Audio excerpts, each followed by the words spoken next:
Okay, my speech tonight is about supply and demand, and my purpose is to leave you with the understanding that the price of anything and everything is determined by the market, the free market. I want to leave you with the understanding that in a competitive market, the price of any financial good or any asset will vary until it settles at a point where the quantity demanded is equal to the quantity supplied. And at that point, we reach equilibrium, where the prices go sideways. Equilibrium is nothing more than the same price, buyers and sellers are in agreement with that price. So, you got it on yet? Yeah, I think so. It's on. It says it's on. I'll write it down again.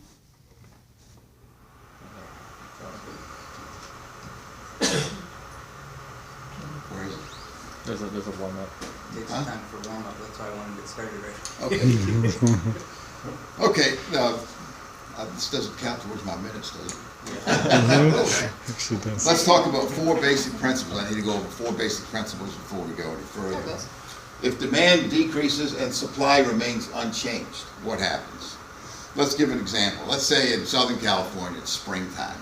People want to go out and drive more. They buy more gasoline. They demand more gasoline, right? So, but the supply remains the same. The refineries can only produce so much. So, this would put upward pressure on the price of gasoline. More demand, same supply.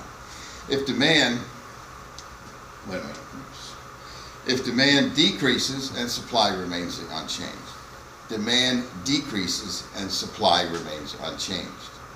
Let's give an example of an economy that's faltering. Let's talk about like 2008 when we had a recession. And by the way, we may be re-entering such a period.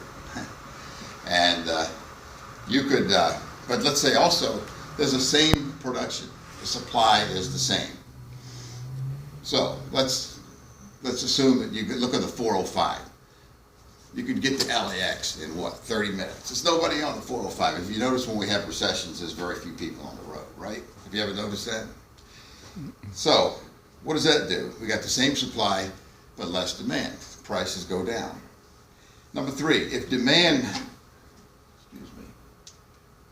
remains unchanged and supply increases, demand remains unchanged and supply increases. Let's give an example of oranges, since we live in Orange County. Let's say the demand is the same, been the same for a long time. But all of a sudden now there's a big supply. The crop is really good. So Ralph's, Sprouts, what's the other one? Albertsons, they're all loaded with oranges. Puts downward pressure on prices. The fourth rule is demand remains unchanged and supply decreases. Demand remains unchanged and supply decreases. An example here, let's say, same demand for oranges, but now there's a problem. The oranges have this white, have you ever had that white fungus on an orange? They have to throw 50% of them away. Now there's not enough oranges to go around, so the price has to go up. These are four basic principles of supply and demand. The things that affect supply. How many homes in Orange County are available in your price range? That's supply. How many homes are available? It's as simple as that. This is pretty simple stuff, right, Dave?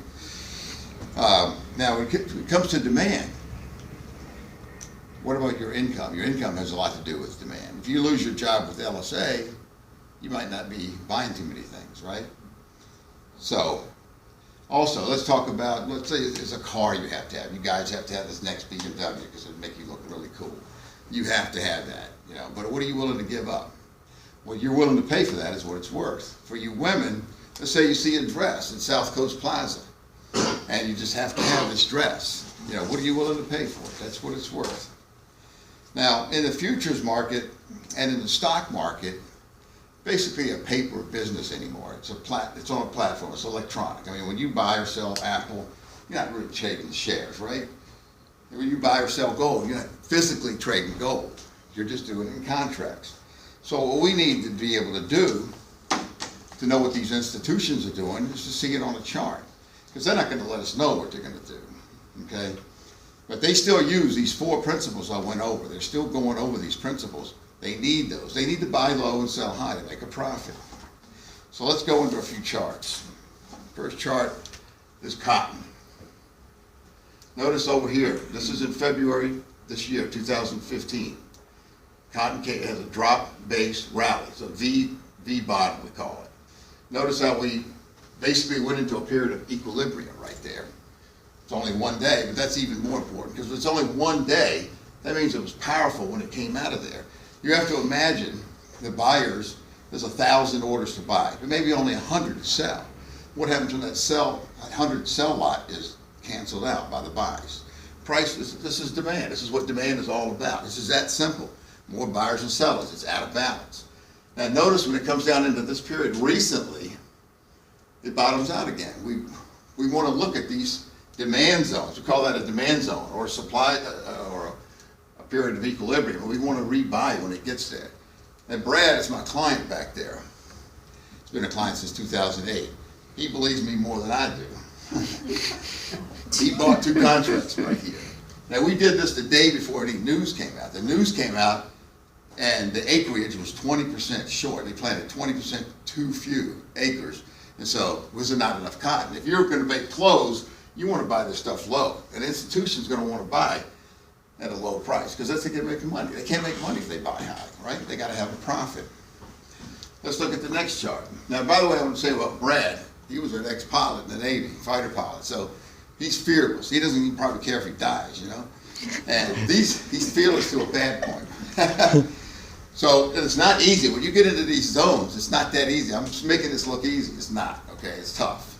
You got to be brave because you're in a period, you got to understand things are collapsing. Oh my God, I'm going to stand up and buy in this down market. Now this is coffee, 2009.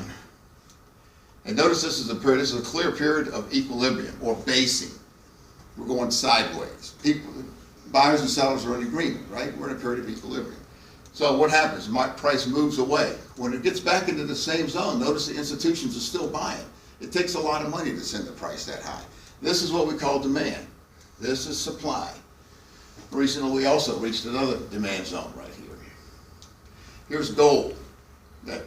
This is going back to 2011. We topped out. And here we had a supply zone. Now we're talking about a supply zone. It's in a period of equilibrium, going sideways. We recognize this. How does the price fall away? Strongly. When it gets back in here, there's going to be leftover sell orders from institutions. They're not going to get all their orders done. They may have also a reason why they want to sell here that we don't even know.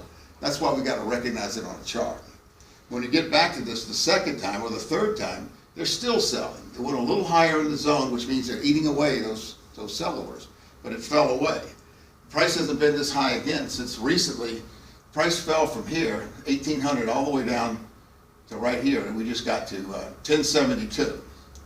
Now in 2010, notice this is when we're coming out of the recession, we have a drop-based rally. Here, we're looking at this zone. When it gets back into the zone, we want to be buyers. We also bought gold recently at 1080, 1090, and took it up, we got out at 1160.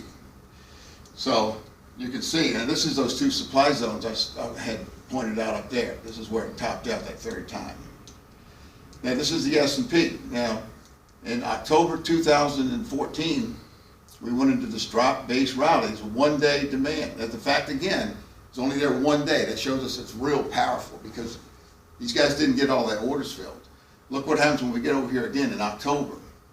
Now what this is doing is it's falling, collapsing into like a black hole. And the little guy's saying, get in there and sell, I can't take it no more. But the institutions are saying, I can't wait till they clean out all the suckers, and now going along. So, and notice all this volume, this is fear. People are fearful in here. Now, this looks easy, but it's very, very dangerous when this happens. This is like an alligator under the water. He's waiting for that animal to come get a drink. He's going to snap his head off. That's about how this business is. If you're not on the right side, it's painful. People jump out of windows when they lose money, okay? So, that's, okay. So, in conclusion, God, it's red. In conclusion, I just want to say one thing. I want to make sure that I make it clear that the price of anything and everything is determined by the market. And prices vary. They go up and down, and as long as supply and demand are out of balance. Out of balance, why? Because there's too many buyers, not enough sellers. Too many sellers, not enough buyers. Equilibrium, remember, is a sideways market. So I hope I was able to accomplish what I set out to do, namely to simplify the most basic laws of economic supply and demand.